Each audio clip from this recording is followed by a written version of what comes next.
The knock on her door was not a request. It was a fist against old wood, a sound like stone breaking stone, 3 times. The thunder outside answered, rattling the small glass panes of her cottage window. Rain fell in sheets, blurring the forest into a gray watercolor of fear. Irina did not move.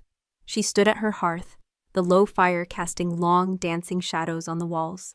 The air smelled of drying herbs, of damp earth, of the coming winter, but beneath it, carried on the wind that forced its way through the cracks in her doorframe, was another scent. Ozone, wet pine, and wolf. Not the scent of a common pack member, territorial and sharp. This was older, deeper. It was the smell of dominance, of ancient power, of a storm given flesh and bone. The knock came again, harder this time. Thump, thump, thump. The entire cottage seemed to shudder. A clay pot vibrated on its shelf, a loose petal from a dried rose falling to the floor. Her heart did not race. Her breath did not catch. She felt only the familiar, hollow calm, the quiet emptiness that had been her only companion since childhood. Fear was a luxury she had long since forgotten, grief, a language she no longer spoke. She moved toward the door, her bare feet silent on the cold flagstones. Her hand was steady as she lifted the heavy iron latch.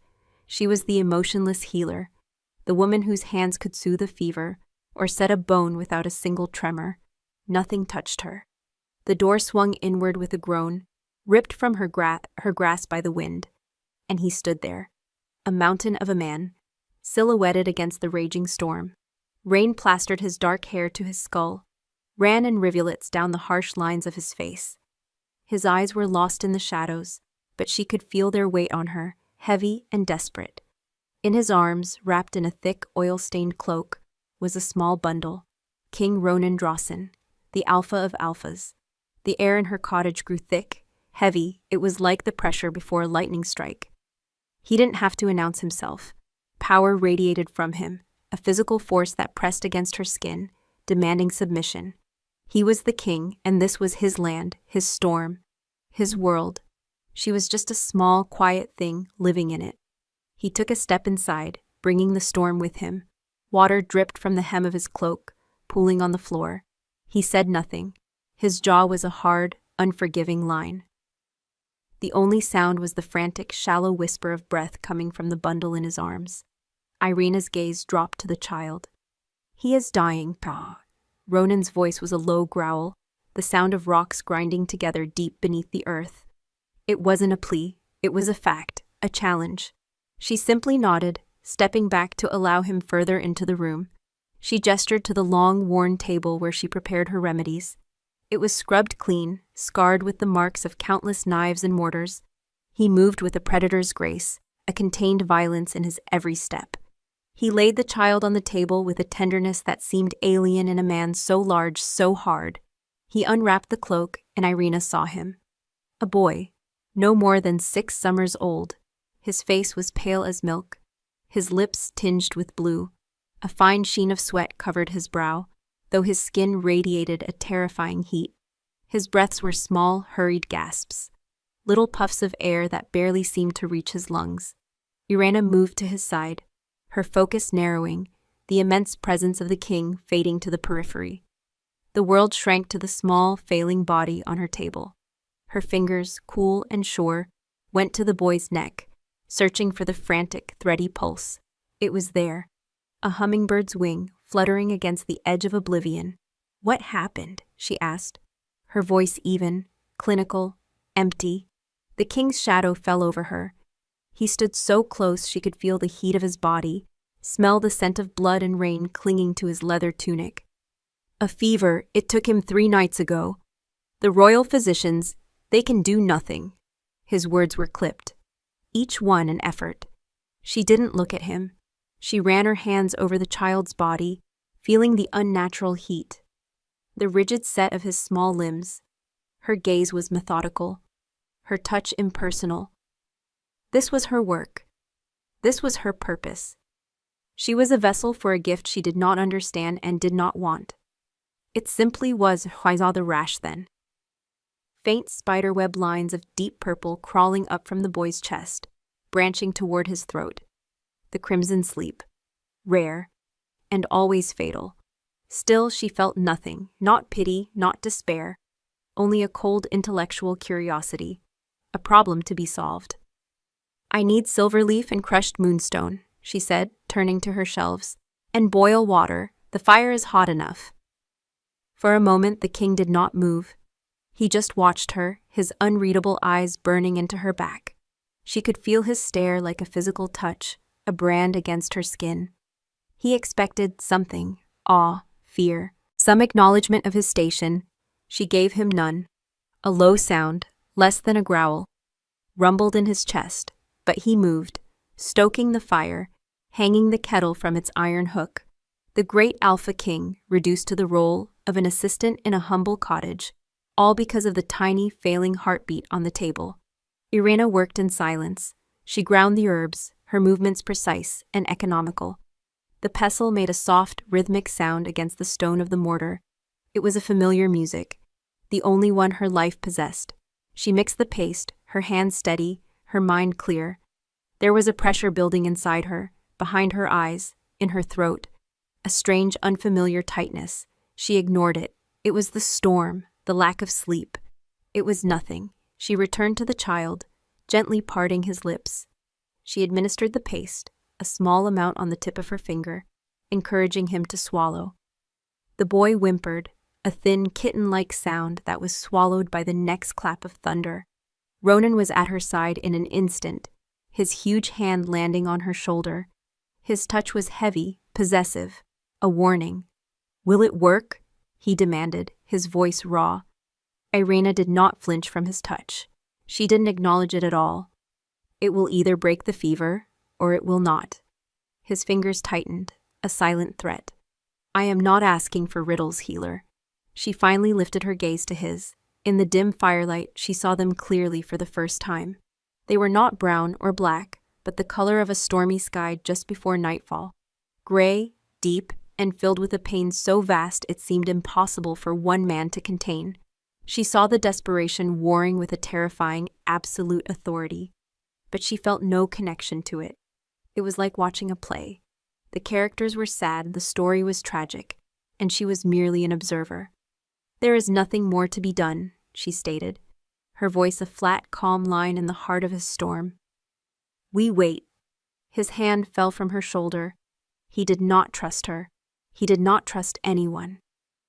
He paced the small floor of her cottage, a caged wolf, his heavy footfalls a counterpoint to the raging wind outside and the fading breaths of his son. Hours passed. The storm lessened, its fury abating into a steady, mournful drum of rain on the roof. The fire burned low. Irena sat on a small stool beside the table, her hands resting on the boy's chest, monitoring the rise and fall that grew shallower with every passing minute. The paste was not working, the fever was not breaking, the purple lines were darkening. She knew. The pressure in her chest was worse now. It felt like a stone, a hard, cold weight that made it difficult to breathe. This was new. This was wrong. The emptiness was her shield, her armor, but something was cracking. The boy's breathing hitched. Once, twice, then silence. A profound, absolute stillness filled the room, the rain, the crackle of the embers, but the small, fragile sound of a child's life was gone. Under her palm, the hummingbird's wings stilled. Ronan stopped his pacing. The silence hit him, a physical blow. He turned, his face a mask of disbelief, his storm-gray eyes fixed on the child, fixed on her hands, which had not saved him. "No," he whispered. The word was not a command. It was a denial, a soul refusing to accept the truth. Irena slowly removed her hands from the boy's chest. It was over. She had failed. She looked at the king, prepared for his rage, for the violence she saw coiled in his muscles. She was prepared to die.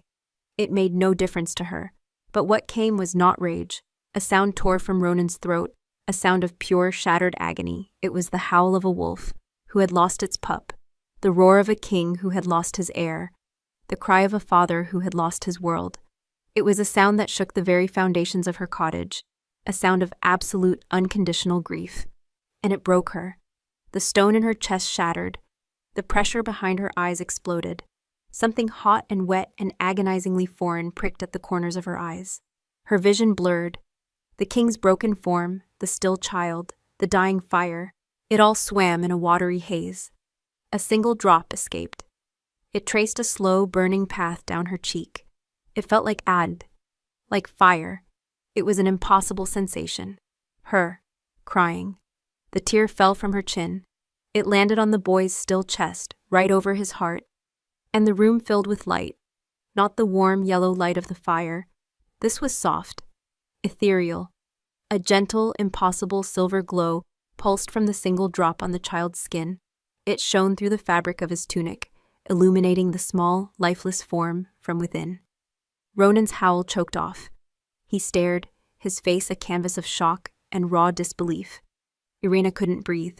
She raised a trembling hand to her cheek, where another tear was already following the path of the first.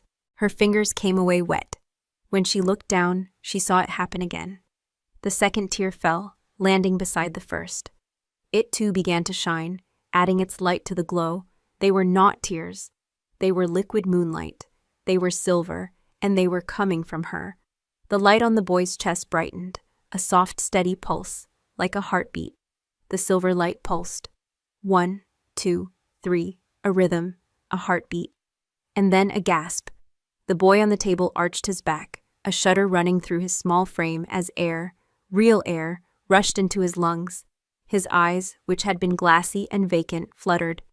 He coughed, a weak, wet sound, and the silver glow on his chest flickered, then began to fade, sinking back into his skin until it was gone. But the warmth remained. Irina could feel it beneath her fingertips, where she still instinctively hovered over his body. A gentle, living heat. The frantic, burning fever was gone, replaced by the simple, miraculous warmth of life. The king moved. She had forgotten him, forgotten the entire world in the face of that impossible light. But he was there, a monolith of stunned silence. He took a single slow step toward the table. His storm-gray eyes were not on his son. They were on her. The awe in his gaze was more terrifying than his rage had been. It was the look a man gives a god, or a demon, something unknowable, something powerful, something to be captured and contained. "What did you do?" His voice was a raw whisper, stripped of its authority, filled with a dangerous reverence. Irina scrambled back, away from the table, away from the boy, away from the king's burning stare. She stumbled, her legs unsteady, and hit the rough stone wall of her cottage. Her breath came in ragged bursts. The cold, familiar emptiness inside her was gone, replaced by a churning chaos. Fear, raw, potent, and utterly alien. It was a poison in her veins. I don't know, she stammered, the words foreign on her tongue. Her hand flew to her cheek, to the damp track where the tears had fallen. Her skin tingled. Ronan ignored her answer. He reached his son, his huge scarred hand gently touching the boy's forehead. A tremor of relief so profound, it seemed to shake his entire body, went through him. His shoulders, which had been rigid with grief, slumped. He gathered the child into his arms, wrapping him once more in the heavy cloak, burying his face for a moment in the boy's hair. The moment of fatherly relief was brief. When he looked up again, the king was back. The alpha, the predator, and his hunt had a new focus. He crossed the small room in 2 strides. Irina was pinned against the wall with nowhere to run. He was a shadow that blocked out the firelight, the world.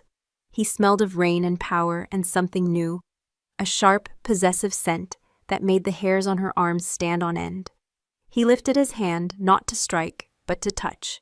His calloused fingertips traced the path of her tears, from the corner of her eye down her cheek to her jaw. His touch was not gentle. It was an act of branding, of ownership. It was rough and possessive, and it sent a jolt through her, part fear, part a strange, terrifying spark of something else, something she had never felt. "Silver," he murmured, his gaze locked on hers. "You weep, Silver." She flinched, trying to turn her head away, but his other hand came up, cupping the back of her neck, holding her fast. His grip was inescapable. "Let me go," the words were a breath devoid of any force. She had no force. Her shield was broken. A memory, sharp and jagged, tore through her mind. She was 5 years old again. Smoke filled the air, thick and acrid. There were screams, the scent of blood. Her parents lay in the snow, their eyes open to a sky the color of ash. She had stood over them, watching, feeling nothing. A small, silent, empty vessel. That was the day the tears stopped. The day the emptiness came to protect her. Until now. Let you go, Ronan's voice was low, incredulous. He gave a short, harsh laugh that held no humor. You are a miracle, a living, breathing miracle. Do you think I would let that walk out of my sight? He saw the boy in his arms, breathing softly. He saw the healer who had cried him back to life. He saw power that could defy death itself. He saw a weapon, a prize, his. You're coming with me, he stated. It wasn't a question, it was a decree. The world would bend to it. No, the word surprised them both. It was weak, but it was there. A tiny spark of defiance in the face of an inferno. This is my home. I am not leaving. Your home.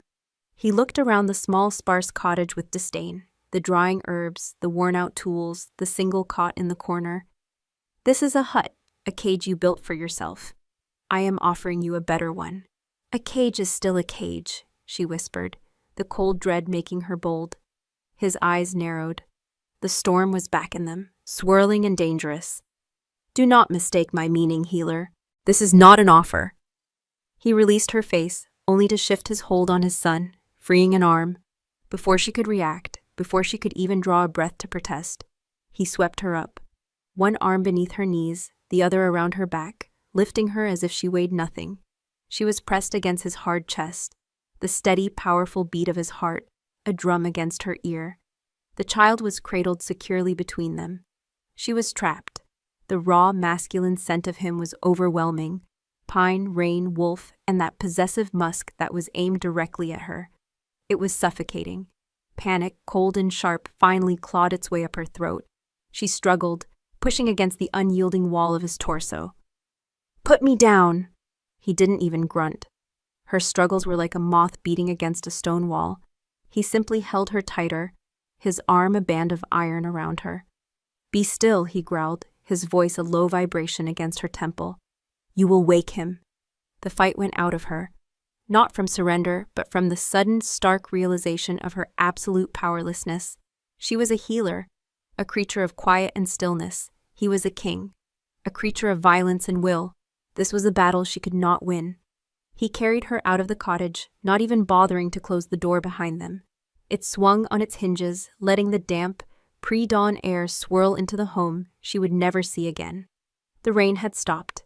A pale gray light was beginning to filter through the trees.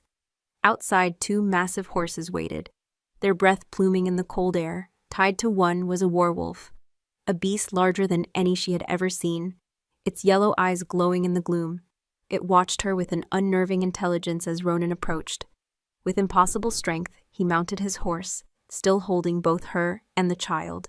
He settled her in front of him, her back pressed against his chest, his arm a permanent bar across her waist.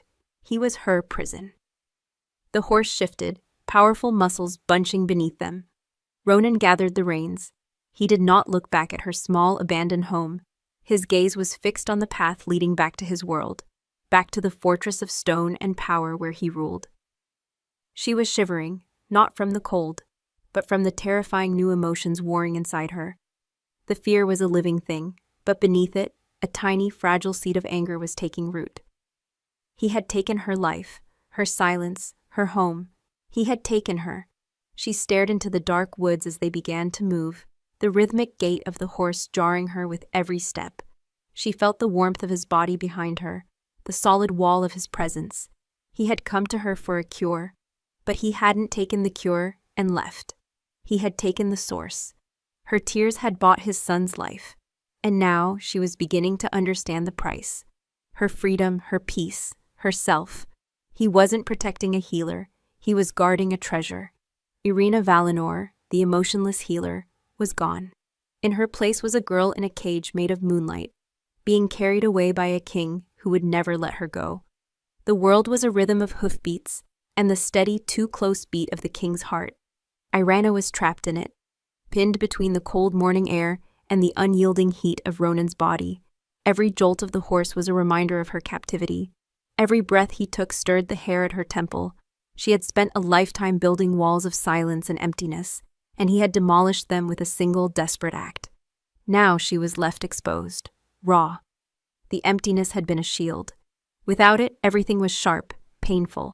The rough wool of his cloak scratched her skin. The scent of him, wolf and wet earth and something metallic like blood, was a constant assault. She could feel the hard planes of muscle in his chest, the iron strength in the arm that banded her waist. She was a bird in a predator's fist. They rode through the dawn-lit forest, the skeletal fingers of winter branches reaching for them. No one spoke. The silence was different from the one in her cottage.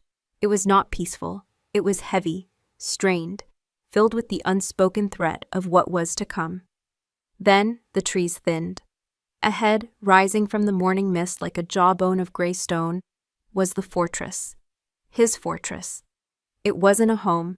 It was a weapon carved into the side of a mountain. Towers pierced the low-hanging clouds. A single massive wall, stained dark with age and rain, encircled it all. Her new cage. The breath caught in her throat. This wasn't a place of healing.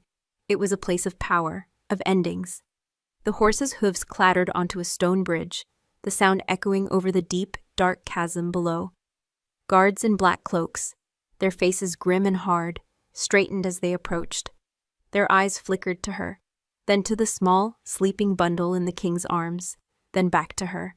There was no welcome in their gaze, only a cold, guarded curiosity. The great iron portcullis groaned upward, a beast opening its mouth to swallow them whole. They passed into a vast stone courtyard. The air was thick with the smells of wood smoke, horses, and steel. The sounds of a waking castle, the clang of a blacksmith's hammer, the sharp bark of an order, bounced off the high walls, trapping them. Ronan did not wait for assistance. He swung his leg over the horse, dismounting with a grace that defied his size, still holding both her and his son.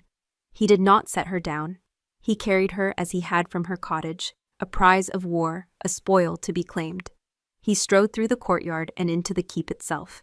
The doors were immense slabs of oak banded with iron. They swung open before him, held by more guards. Inside, the noise of the courtyard died, replaced by a cavernous, echoing silence. The air grew warmer, smelling of beeswax and old stone. Torches burned in iron sconces, casting flickering, distorted shadows on tapestries that depicted brutal hunts and ancient battles. Wolves with teeth bared, kings with crowns of iron. He carried her up a wide, winding staircase, his footsteps the only sound. She did not struggle. What was the point? The fight had been lost before it began. She was a leaf in a flood. Her only choice was to see where the current took her. He finally stopped before a heavy wooden door. He shifted her weight, produced a large iron key, and unlocked it. The sound of the lock turning was loud, final, a sentence being passed. He pushed the door open and carried her inside. The room was larger than her entire cottage. A fire was already crackling in a stone fireplace tall enough for a man to stand in. A bed, piled high with dark furs and fine linens, dominated the far wall. A single tall window, barred with ornate ironwork, looked out not at the forest, but at a sheer, dizzying drop to the rocks below. A beautiful, luxurious, inescapable prison. He finally set her on her feet. Her legs were unsteady, and she stumbled, catching herself on the edge of a heavy oak table. He watched her for a moment, his expression unreadable, then turned and gently laid his son in the center of the massive bed. He drew the furs up to the boy's chin, his movements still laced with that strange, shocking tenderness. "His name is Leo," the king said, his back still to her.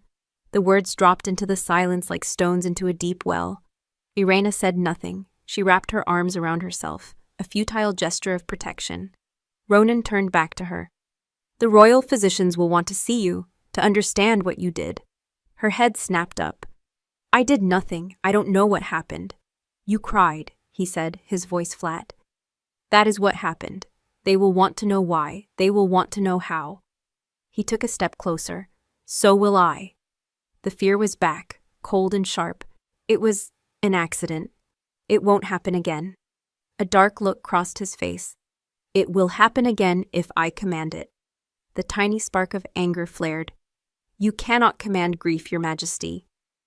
"I can command anything I wish within these walls," he growled, his voice dropping low and dangerous. Do not forget that. You are here by my will. You will remain here by my will." Before she could answer, a small sound came from the bed, a soft murmur. They both froze, their attention snapping to the small form buried in the furs.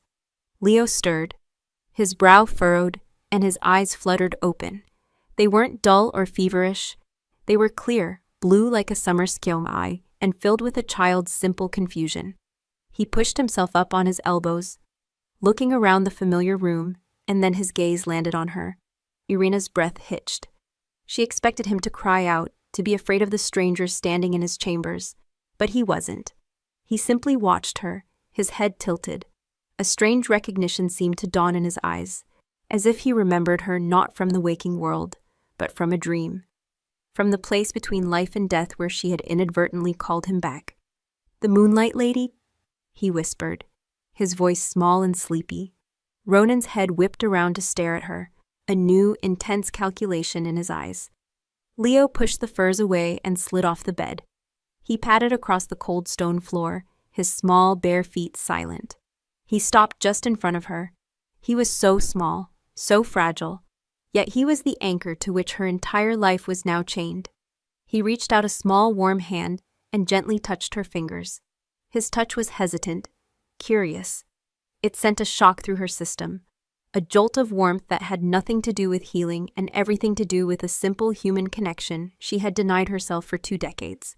The stone in her chest, the one that had shattered and left her bleeding silver, seemed to ache with a new and terrifying emotion. Affection. She looked down at the small boy, at his clear eyes and the healthy pink flush on his cheeks. She saw the life she had returned to him. A life purchased by a moment of weakness, by a pain she couldn't control. Ronan watched the scene, his jaw tight. He saw the connection. He saw his son, his living, breathing heir, looking at this strange, emotionless woman with something akin to worship. It solidified his resolve. It justified his actions. He moved, clapping his hands together once, a sharp sound that broke the spell. "Lyra," he called out, his voice returning to the familiar tone of command. The door opened and a severe-looking woman with gray-streaked hair and a starched apron entered, bowing her head. "Your Majesty? Take the prince. He needs food and rest, real rest." "Yes, Your Majesty." The woman, Lyra, approached the boy. "Come, my Lord Leo. Cook has your favorite broth warming." Leo did not release Irina's hand. He looked up at his father. "I want her to stay." Ronan's gaze flickered to Irina. "She is not going anywhere." He then knelt, putting himself on his son's level. "The healer is tired. She has a long journey. Let her rest. We will see her later." The boy finally relented, letting go of her hand. The loss of his warmth was immediate, leaving her fingers feeling cold and empty. He allowed Lyra to lead him from the room, but he looked back over his shoulder at Irina one last time before the door closed, leaving her alone with the king. The silence that fell was heavier than before. "He remembers you," Ronan said. It wasn't a question. "He remembers a dream," she corrected, her voice barely a whisper. "A dream that saved his life." He straightened to his full, intimidating height. He walked to the fire, staring into the flames for a long moment. "You are a valuable asset, Irina Valinor. The most valuable in this kingdom. Assets must be protected." "I am not an asset, I am a person." He turned from the fire, and the look on his face was chilling. It was the look of a king weighing matters of state, of legacy. A person's wants were irrelevant in the face of such things. "You are whatever I say you are," he said, his voice cold and absolute. "You saved the heir to the Drawson line. You have created a debt. But the debt is not mine to repay. It is yours." Confusion clouded her mind. "My debt?" "Yes." He stalked toward her, his presence consuming the air in the room. He stopped directly in front of her, forcing her to tilt her head back to meet his gaze. "Your tears hold the power to cheat death. That power does not belong to a lone woman in a forgotten cottage. It belongs to the crown. It belongs to my bloodline." The horrible, crushing truth of her situation settled upon her. He hadn't just imprisoned her. He had laid claim to the very essence of her being, to her pain, to her grief. He reached out, his finger tracing the same path as before, from the corner of her eye down her cheek. A phantom memory of the tear that had changed everything. His touch was a cold promise. You will be given everything you could ever desire. Comfort, safety, riches, you will want for nothing. His voice dropped to a low, possessive murmur. In return, when I have need of your gift, you will provide it. The debt wasn't a matter of gratitude. It was the price of the magic flowing, undiscovered until now, in her very veins. And he was the king who would collect. Days bled into one another. They were measured not by the sun, which she could only see as a distant cold light through her barred window, but by the changing of the guards outside her door. The soft scuff of their boots on the stone floor was her clock. The slide of a food tray through a slot in the door was her calendar. She was a ghost in a palace of stone, a secret kept in a locked room. On the second day, the physicians came, 2 old men with brittle hands and eyes like chips of ice. They did not speak to her as a person. They spoke about her as if she were a curious specimen under glass. They took a sample of her blood, a painless prick of a needle that she barely felt. They examined her eyes, peering into them with a small bright light, searching for the source of the silver. She remained still, silent, empty. The emptiness was a lie now, a mask she wore out of habit, but it was a convincing one. They found nothing, no magic in her blood, no silver in her gaze. They left, frustrated and muttering about hysteria and fluke occurrences. Their dismissal was a small mercy.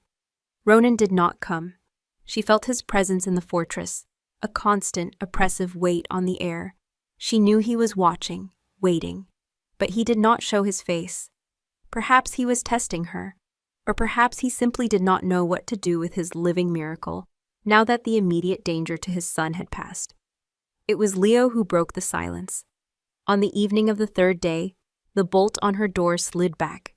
It was not the guard with her meal. It was the boy. He stood in the doorway, small and hesitant, clutching a single winter-hardy wildflower, its purple petals a stark splash of color in the gray gloom of the hallway. Lyra, the severe-looking woman, stood behind him, her hands clasped, her expression disapproving. Irena's breath caught. The sight of him, healthy, alive, his cheeks flushed from the castle's warmth, sent a strange, painful ache through her chest. Leo took a tentative step into the room. Father said you were resting. She found her voice, a dry, unused thing. I am.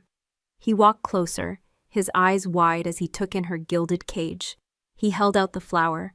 I found this in the greenhouse. It was the only one. Slowly she reached out and took it from him. His small fingers brushed against hers. The warmth was still there, a simple, uncomplicated heat. Her own fingers were ice cold. She looked down at the small, resilient flower, a life that had bloomed against the odds. Thank you, she whispered. He gave her a small, shy smile.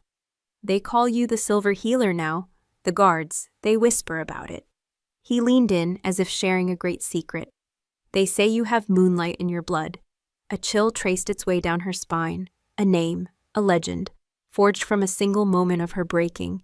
That is what he had made her. Leo, Lyra's sharp voice cut through the air. That is enough. The king will not be pleased. The boy's smile vanished. He looked from Irena to the nurse, a flicker of fear in his eyes. He backed away toward the door. Will you be here for dinner? He asked Irena, a hopeful note in his voice. Before she could answer, Lyra took his shoulder. The healer dines alone. Come now. She steered him out, pulling the heavy door shut behind them. The bolt slid home with a deafening finality. Irena stood in the center of the room, clutching the small purple flower. It was the only beautiful thing in her prison, and it had been brought by the son of the man who had built it.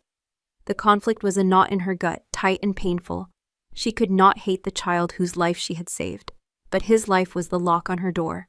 She was still standing there, staring at the flower, when the world outside her room erupted into chaos. It began as a distant shout. Then another, a woman screamed. Then came the unmistakable, brutal clang of steel on steel. The sound was close, terrifyingly close. In the hallway right outside her door. She flattened herself against the far wall, her heart hammering against her ribs. The sounds of fighting were vicious, desperate, grunts of effort, the wet, sickening sound of a blade finding its mark. A heavy thud against her door made her jump, a strangled cry escaping her lips. Then a roar. It was not human. It was the sound of the Alpha, a gut-wrenching, soul-shaking sound of pure, unrestrained fury. It tore through the stone walls, a promise of death. The fighting outside intensified for a moment, then ended in a series of choked final sounds. Silence descended. A thick, ringing silence, broken only by the frantic pounding of her own blood in her ears. She stared at the door, her body rigid with terror. Who had won? The bolt screeched as it was thrown back. The door swung inward with a crash. Ronan stood there, framed in the doorway. But this was not the controlled, dominant king who had brought her here. This was the beast unleashed. His face was splattered with blood that was not his own. His eyes burned with a lethal fire. In one hand he held a sword, its edge dripping crimson onto the stone floor. His other hand was clamped to his side, and blood dark and thick seeped through his fingers. Sticking out from just below his ribs was the feathered end of a crossbow bolt. "King," she breathed, the word dissolving into nothing. He took a staggering step into the room, his gaze locking with hers. The fire in his eyes was already starting to fade, replaced by a gray haze of pain and shock. He looked past her, at the barred window, at the cold, empty room. Safe, for now. He kicked the door shut behind him, leaning his full weight against it. "Assassins," he rasped, the word tearing from his throat. "In my own keep." He tried to take another step and faltered, his legs buckling. He caught himself against the wall, leaving a bloody handprint on the cold stone. His breath was coming in harsh, shallow pants. Irina was frozen for a single heartbeat. Fear held her captive. Fear of him, fear of the blood, fear of the violence that had breached her prison. But then she saw it. The tremor in his hand, the fine sheen of sweat on his brow, the way his body listed, fighting a battle against gravity that it was about to lose. The healer in her, the instinct she had honed for years, rose up and broke the fear's hold. "On the floor," she commanded, her voice surprisingly steady. "Lie down, now." He looked at her, a flicker of the old arrogance in his pain-filled eyes. The king did not take orders. "Now," she repeated, her tone sharp, leaving no room for argument. "Or you will die on my floor, and your guards will blame me for it." That seemed to get through. With a low groan, he slid down the wall, ending in a sitting position, his back against the wood of the door he had just secured. She rushed to his side, kneeling in the pool of his spreading blood. She didn't have her herbs, her tools, her remedies. She had only her hands and her knowledge. "Let me see," she said, her hands hovering over the wound. He grunted, but moved his hand. The sight was grim. The bolt had sunk deep into the flesh of his side. The area around it was already turning a bruised, angry purple. "It needs to come out," she said, her mind racing. "And it needs to be cleaned." "Just pull it out," he ground out through clenched teeth. "Know what the head is barbed. It will tear you apart inside. It has to be pushed through." She looked at his face, seeing the pallor beneath his skin. He was losing too much blood. "And I think it's poisoned. Your breathing is too shallow." His eyes met hers, and in them she saw not the king, but a man facing his own mortality. He had seen enough death to know she was right. "There's a dagger in my boot," he managed. She found it, a wicked-looking blade with a fine edge. Her hands were shaking, but she forced them still. This was her work. She ripped a long strip of cloth from the hem of her own simple dress. She had to cut away his tunic, to get to the exit wound. She hesitated for only a second before her fingers went to the leather ties of his tunic. She pulled them open, pushing the blood-soaked fabric aside. And she stopped. His chest and abdomen were a roadmap of his life. A tapestry of old scars, a long, jagged line that ran from his collarbone down his chest, narrowly missing his heart. The puckered circular marks of old arrow wounds, the faint silvery tracks of claw marks over his ribs. Each mark a battle survived. Each scar a story of the violence that had forged him into the hard, unyielding man who had taken her captive. For the first time, she saw not the monster, but the man. A man who had fought and bled and survived, all to protect the crown, the pack, the son he almost lost. A flicker of something, not pity, but a deep, aching understanding, moved through her.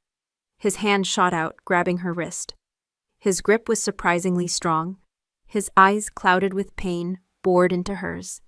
"Do it," he whispered, a raw plea. She took a deep breath. She pressed the tip of the dagger to his back, opposite the entry wound. He let out a choked gasp, but did not cry out as she pushed the blade through skin and muscle, creating a path. Then, her hand on the bolt's shaft, she pushed. He roared, a low, agonized sound, his entire body convulsing, but he did not fight her. He surrendered to her hands. The barbed head of the bolt emerged from his back. She pulled it the rest of the way through and threw the bloody thing aside. Blood now poured from both wounds. She pressed the wads of cloth against them, applying pressure, trying to stem the flow. His blood was hot against her cold skin. She could feel his life, his strength pouring out of him, soaking the fabric in her hands. It wasn't enough. The poison was in him. His skin was growing colder, clammy. His breaths were becoming whispers of air. He was dying, right here, in her hands. And the familiar, dreaded pressure began to build behind her eyes. No, not now. Not for him. He was her captor, her jailer. He had taken everything from her. His death would be her freedom. His head lolled to the side, his eyes finding hers again. The fire was almost gone. "Leo," he breathed, his voice a thread. "Protect." His eyes slid shut. His hand fell away from her wrist. The pressure in her chest became an unbearable agony. It was the howl she had heard in her cottage, the sound of a father's grief. It was the memory of the small boy holding a single purple flower. It was the story of the scars beneath her fingers. He wasn't just a king. He wasn't just a monster. He was a father. He was a protector. And he was dying. Her vision blurred. The stone floor, the flickering firelight, the blood. It all swam. A single hot tear escaped, burning a path down her cheek. She looked down at the king's hand, lying limply beside her, his blood on her skin. She had a choice: let him die and be free, or save the man who had caged her. The tear fell from her chin, shimmering as it descended. She didn't let it fall to the floor. She caught it on her fingertip, a perfect glowing silver bead of liquid moonlight. His life was in her hands. The silver tear trembled on her fingertip. It pulsed with a soft internal light, a captured star in the dim room. It held the power of a life, his life, suspended in a single perfect drop. The choice was a physical weight inside her, heavy and sharp. Let it fall to the floor, and she was free. The king would die, the fortress would fall into chaos, and in the confusion, a forgotten healer in a locked room might just be able to slip away. Back to the forest, back to the silence, back to the emptiness that had protected her for so long. Freedom. She looked down at his face. The harsh lines were softened in unconsciousness. The brutal authority was gone, replaced by a stark, human vulnerability. His skin was the color of ash. His lips were tinged with blue. The rhythm of his breathing had all but vanished. She remembered the feel of Leo's small, warm hand in hers, the trust in his eyes. She remembered the scars that mapped Ronan's body, a testament to a life spent shielding his people. He was a cage builder, a tyrant, a monster. But he was also a king who bled for his pack, a father who had torn the world apart for his son. His death would not just be her freedom. It would be Leo's devastation. It would be a kingdom's sorrow. The debt was not hers to repay, he had said. It was hers to owe. He was wrong. The debt was a chain that bound them both. Her tears for his son's life. His life for what? For a cage? For a future as a weapon? No. This act would not be for him. It would not be for the king. It would be for the boy. And for herself. It would be a choice made not from fear or command, but from the broken, bleeding, new thing that was growing in the ruins of her emptiness. Her hand moved, steady and sure. She touched her fingertip to the wound in his side. The moment the silver tear met his blood, the room went silent. The crackle of the fire, the distant wind whistling past her window, it all vanished. There was only the light. A blinding, silver-white radiance erupted from the point of contact, flooding the room, chasing every shadow into oblivion. It was not a gentle glow this time. It was a violent, cleansing fire. She felt a jolt arc up her arm, a powerful, raw magic that felt like lightning in her veins. She was a conduit for something ancient and untamable. The power surged from her, into him, a torrent of pure life. She saw the poison, a dark, creeping stain in his blood. recoil from the light. It sizzled, evaporated, turned to harmless smoke that vanished before it could form. The light poured into him, knitting torn muscle, sealing severed veins, pushing the last of the venom from his system. The ragged edges of the wound pulled together, leaving behind only a thin new scar, pale and silvery against his skin. Then, as quickly as it came, the light was gone. The room plunged back into fire-lit dimness. The sounds of the world rushed back in. Irena fell back, landing hard on the stone floor. Her arm throbbed. A profound, bone-deep exhaustion washed over her, heavier than anything she had ever known. It felt as if her very life force had been drained away, offered up to save his. Ronan's eyes shot open. He took a deep, shuddering breath, a man coming up from the depths of a drowning sea. Color flooded back into his face. The blue tinge of his lips vanished, replaced by a healthy red. He pushed himself up onto his elbows, his movements sure and strong.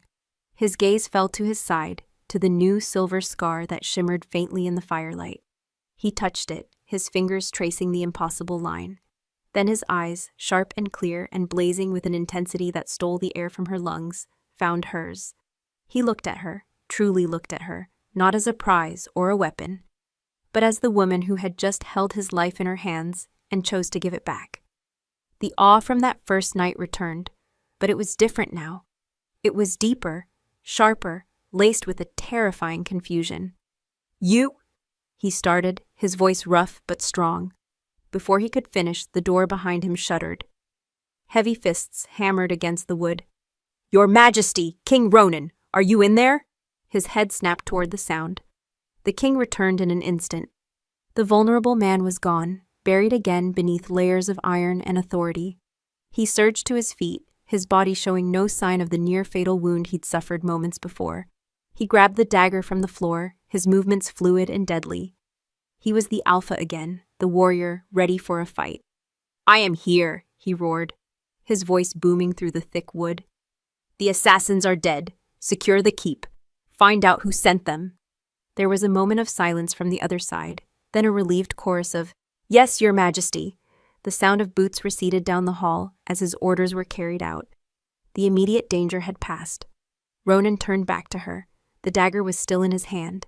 He looked at it, then at her, then back at the blood on the floor, his blood. The scene of his near death, the scene of his impossible salvation. He crossed the room in 3 long strides and knelt before her. She flinched, scrambling back until her shoulders hit the wall. She was exhausted, drained, and he was a storm of contained energy, his presence more overwhelming than ever. He didn't touch her, he simply knelt, putting them at eye level. The firelight played over the harsh planes of his face, catching in the depths of his storm-gray eyes. "Why?" he asked, the word a low growl. "You could have let me die. You could have been free." He knew, he had seen the choice in her eyes. She met his gaze, her own exhaustion making her bold. "Your son should not have to watch his father die." The answer seemed to shake him. It was not what he expected. He expected a plea for freedom, a bargain for her life.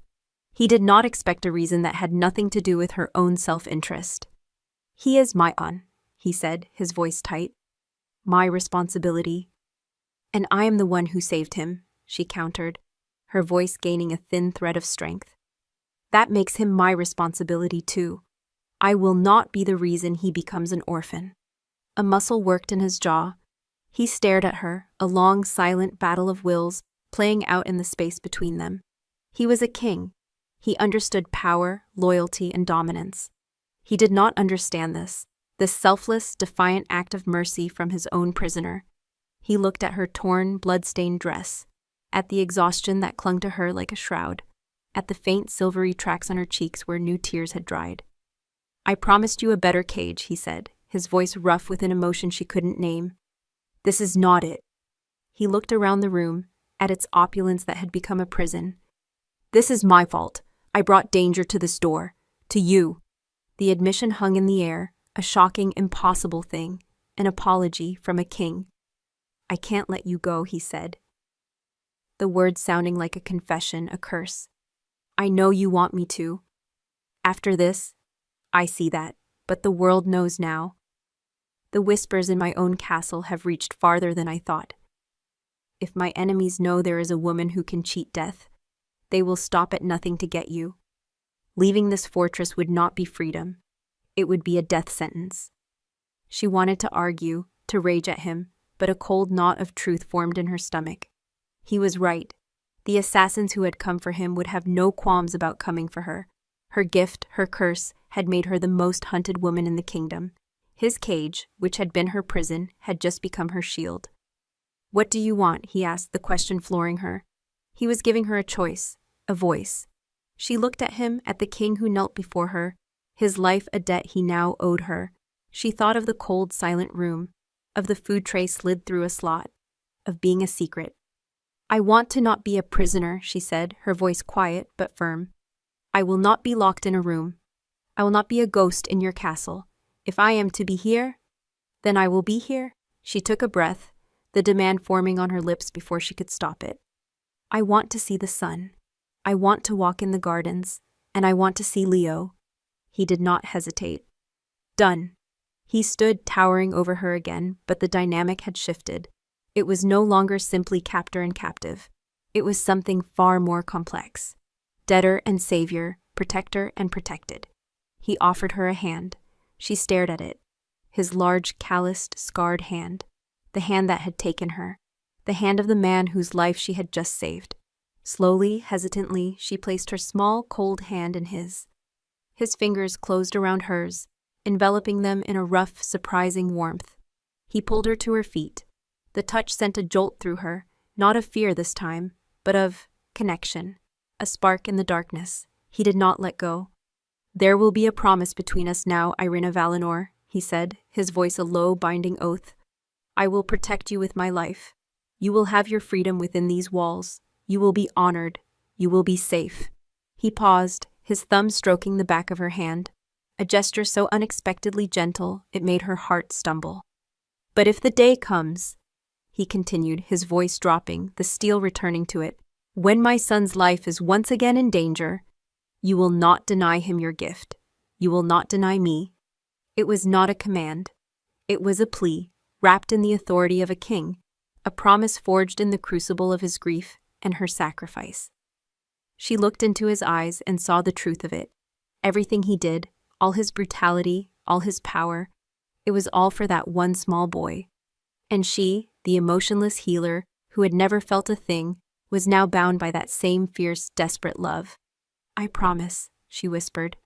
And the chain between them settled, not as the iron of a prison, but as the unbreakable silver of an oath.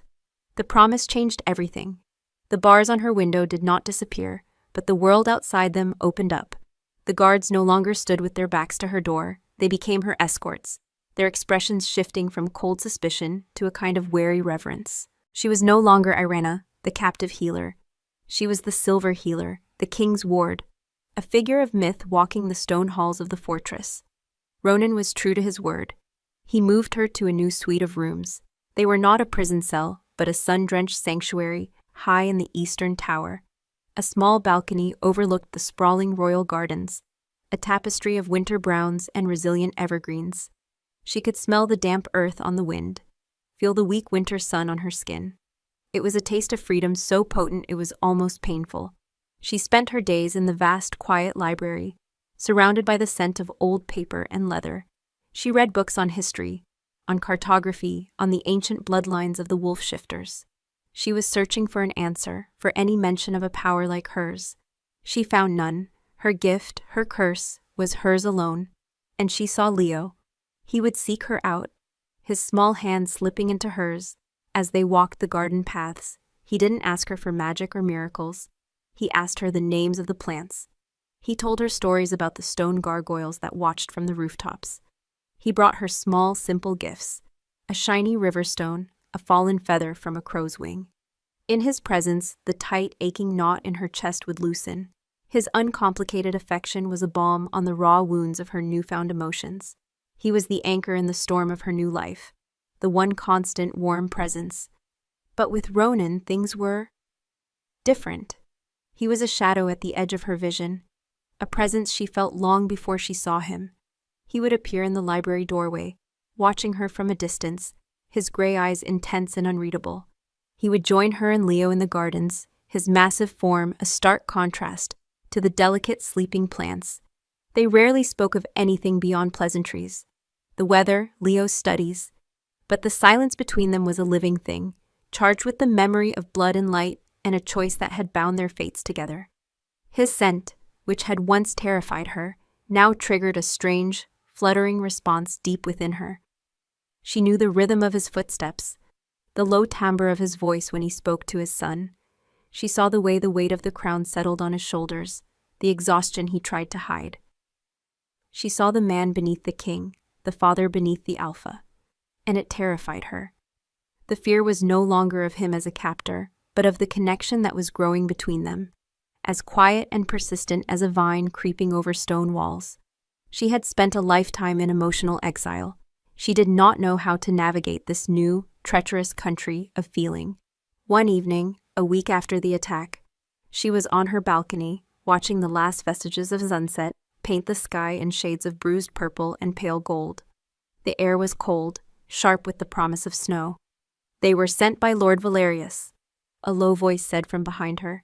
She didn't jump. She had felt him approach. Ronan came to stand beside her, his hands resting on the stone balustrade. He was so close she could feel the heat radiating from his body, a stark contrast to the freezing air.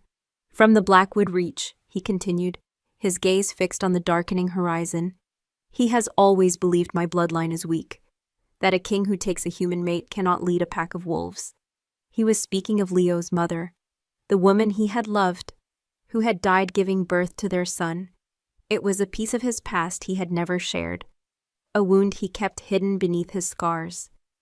"He is wrong," Irina said, her voice quiet. Ronan turned his head, his profile a hard regal line against the dying light. "Valerius is a patient man. He will try again. He knows I am weakest where my son is concerned." He paused, his gaze dropping to her.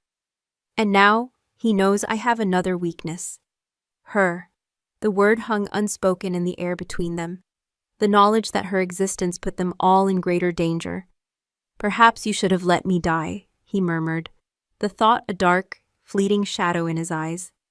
"Do you wish I had?" she challenged softly, his gaze locked with hers. The space between them crackled with a sudden, intense energy. The wind whipped a strand of her hair across her face, and before she could move, his hand came up, his gloved fingers gently tucking it behind her ear. The touch was electric, a simple, fleeting gesture that felt more intimate than anything she had ever experienced. Her breath caught. His scent, winged in winter air and pure, undiluted Ronan, filled her senses. He did not pull his hand away. His thumb stroked the sensitive skin just below her ear, a slow, mesmerizing caress. His eyes searched hers, filled with a raw, unguarded emotion she had never seen in him before. It was a maelstrom of gratitude, possession, and a deep, aching loneliness that mirrored her own. "No," he whispered, his voice rough. "I do not wish you had." His head dipped lower. The world shrank to the few inches between their faces. The sounds of the fortress faded away. There was only the cold air, the heat of his body, the shockingly gentle touch of his hand, and the storm in his eyes that promised to pull her under. He was going to kiss her, and the most terrifying part? She wanted him to. A shout from the courtyard below shattered the moment. "The scouts have returned, Your Majesty, from the northern pass." Ronan flinched as if struck. The spell was broken. He dropped his hand, stepping back, the distance between them feeling like a chasm. The king was back, the mask of command slamming down, shuddering the vulnerability she had just seen. "I have to go," he said, his voice clipped. He turned without another look and was gone, his heavy boots echoing down the stone hallway, leaving her alone on the balcony, her heart a wild, frantic bird in her chest. She raised a trembling hand to her cheek, where the ghost of his touch still lingered. The cold emptiness was well and truly gone. In its place was a fire he had started, a confusing, terrifying, exhilarating warmth that was spreading through her veins. The snow began to fall 2 days later. It came silently in the night, blanketing the world in a thick, pristine layer of white. The fortress became a silent, isolated island in a sea of snow. The news from the northern pass was grim, a sickness, a wasting plague that had ripped through the border villages, affecting only the children. It was swift and merciless, and the local healers were powerless against it. Ronan was a caged wolf, pacing the war room, his temper a razor's edge. He sent supplies, physicians, warriors to enforce a quarantine. But still, the reports came back, each one worse than the last. Dozens of children were dead, more were dying. Irena knew what he was thinking.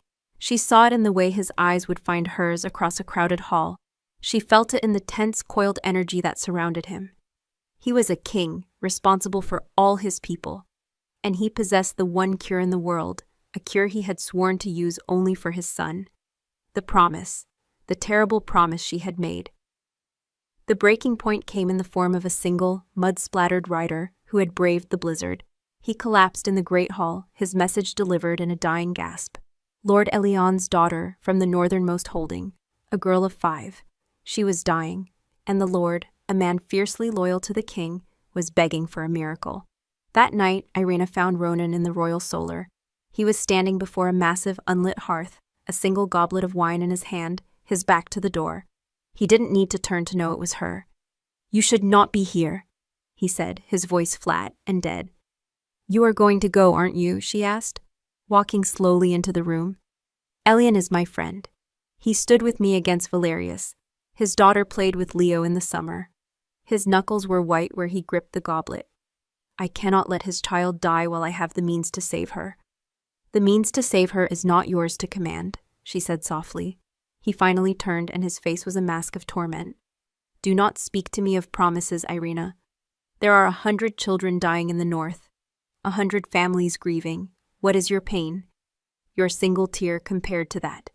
I am their king. I will not stand by and do nothing." "And what happens after?" she pressed, her voice shaking but firm. "What happens when the world knows for certain that the king can command miracles? That he holds a woman whose tears can cure any plague? How many more assassins will come? How many wars will be fought to possess me? Will you spend the rest of your life and Leo's fighting to protect your cure?" The goblet in his hand shattered, wine and shards of crystal falling to the floor. "What would you have me do?" he roared, the sound echoing the beast within.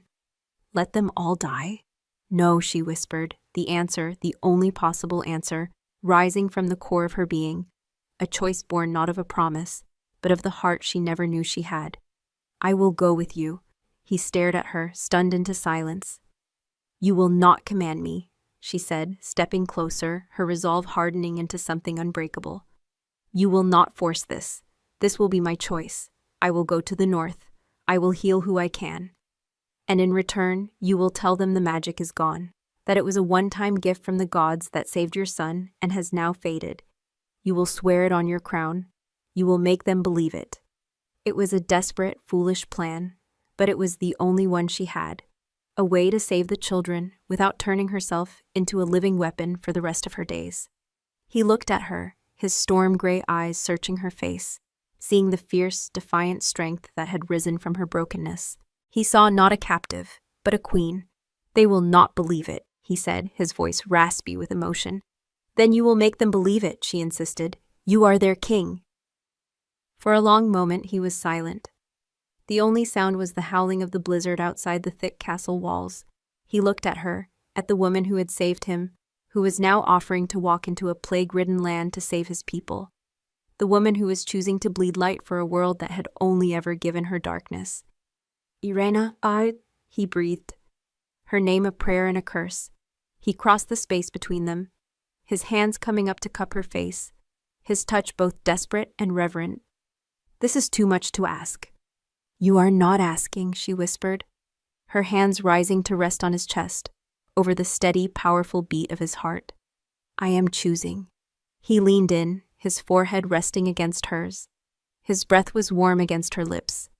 "Your heart," he murmured, his voice thick with an emotion that was deeper than gratitude, more powerful than possession. "It bleeds light." And in the heart of the storm, surrounded by the ghosts of dying children and the threat of a coming war, he finally closed the distance between them. His lips met hers, not in a kiss of passion, but of desperate, aching reverence. It was a kiss that sealed a new promise, a promise not of command and obedience, but of a shared burden, a shared fate, a promise to face the darkness together. A year had passed. The snows had melted, and the world had bloomed again. Spring had given way to the deep, drowsy warmth of early summer. From her balcony in the eastern tower, Irina could smell the heavy scent of sun-baked earth and night-blooming jasmine. The fortress was no longer a cage. It was home. The whispers of the silver healer had faded, softening into legend. A story mothers in the northern villages told their children, of a winter miracle sent by the old gods. The king's solemn vow that the magic had been a fleeting gift, given once to save his heir, and once more in a moment of grace for his people before vanishing forever, had been accepted. A lie, born of desperation, had become the realm's truth. It had purchased peace. Lord Valerius, his support crumbling after the king's heroic return from the north, had been exposed in another plot. His rebellion was a brief, sputtering fire, quickly extinguished. His lands were now part of the king's own. The silence that settled over the kingdom was real, earned. Below in the gardens, a child's laughter pealed through the twilight.